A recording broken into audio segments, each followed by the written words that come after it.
Hello Google, किसी को मारने के बाद लाश को कैसे ठिकाने लगाएं? अब इसका जवाब क्या आया इसकी फिक्र आप मत ही कीजिए, क्योंकि जिस बीवी ने इसे लिखा वो पहले ही अपने शौहर की मौत की स्क्रिप्ट लिखकर पुलिस से बच निकलने का अचूक प्लान बना चुकी थी।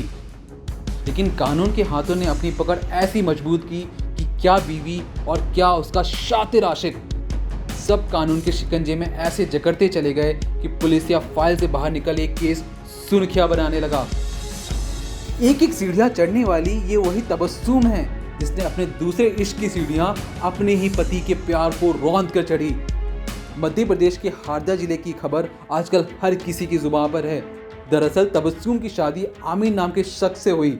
एक अच्छे और सुनहरे भविष्य की तलाश में दोनों मियाँ बीवी मुंबई चले गए, लेकिन किस्मत की ऐसी कड़की की पैसों की किल्लत होने लगी। इसी बीच आमिर के बचपन के दोस्त इरफान ने नए नवेले शादी की जोड़े की काफी मदद की। पति की लाचारी और दोस्त की पैसों की मदद ने तबस्सुम को इरफान की ओर आकर्षित किया। पहले पैसों की लेन देन के चक्कर में तबस्सुम और इरफान में काफी बातचीत होती, फिर यही बात का फोन से बंद कमरे तक का सफर तय कर चुकी थी। ये चीज दोनों की समझ से परे था। इधर लॉकडाउन लगा तो तबस्सुम और आमिर अब दोबारा अपने घर चले आए। इरफान अब पहले से भी ज्यादा वक्त घर पर बिताने लगा। ऐसा नहीं था कि आमिर को इन सब की भनक नहीं थी। आए दिन पति पत्नी के बीच इरफान को लेकर कलेश होता, लेकिन तबस्सुम बार बार आमिर को इरफान द्वारा पैसों की मदद की याद दिलाकर मुंह बंद करवा देती। रोज की किटकिट से तंग आकर तबस्सुम इरफान से मिलने में झिझकने लगी। इसी बीच इरफान की शैतानी खोपड़ी में जुर्म ने दस्तक दी और उसने तबस्सुम संग आमिर को हमेशा हमेशा के लिए रास्ते से हटाने का प्लान बनाया। दरअसल आमिर को दमे की बीमारी थी और बिस्तर पर सोने जाने से पहले वो हर रोज इसकी दवाई लिया करता। लेकिन कत्ल वाली रात तबस्सुम ने दमे की गोली की जगह नशे की गोली रख दी, जिसे खाते ही आमिर बेहोश हो गया। और बस इसी पल से शुरू हुआ शैतानी बीवी का गंदा खूनी खेल। तबस्सुम ने सबसे पहले पति के हाथ पैर और गले को अपने ही चूंडे से बांध दिया।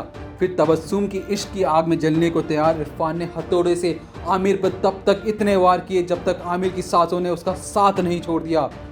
पति की हत्या के वक्त बगल में खड़ी तबस्सुम जैसे इन सब का आनंद ले रही थी, लेकिन शौहर को मौत के घाट उतारे जाने के बाद घबराई तबस्सुम ने गूगल पर जाकर सर्च किया कि कैसे किसी लाश को ठिकाने लगाया जा सकता है। अगली सुबह तबस्सुम जब पुलिस के पास पहुंची तो पुलिस को सबसे पहला शक बीवी पर ही गया, क्योंकि घर पर इतनी बड़ी वारदात हो जाने के बाद बीवी को इस बात की भनक कैसे नहीं लगी, ये किसी की भी समझ से परे था।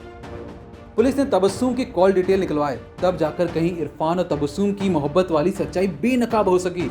इसके बाद जब फोन से गूगल सर्च हिस्ट्री निकाली गई, तब कहीं तबस्सुम की हैवानियत से भरी इस जुर्म से पर्दा उठाया जा सका। इश्क की गलियां कांटों से भरी जरूर होती हैं, लेकिन यही कांटे फूल बंद दूसरी छोर पर इंतजार कर रहे होते हैं। तो वहीं अपनी मोहब्बत की चिंगारी के लिए किसी जिंदा इंसान की बलि देना हमेशा नर्क के दरवाजे की ओर ले जाता है।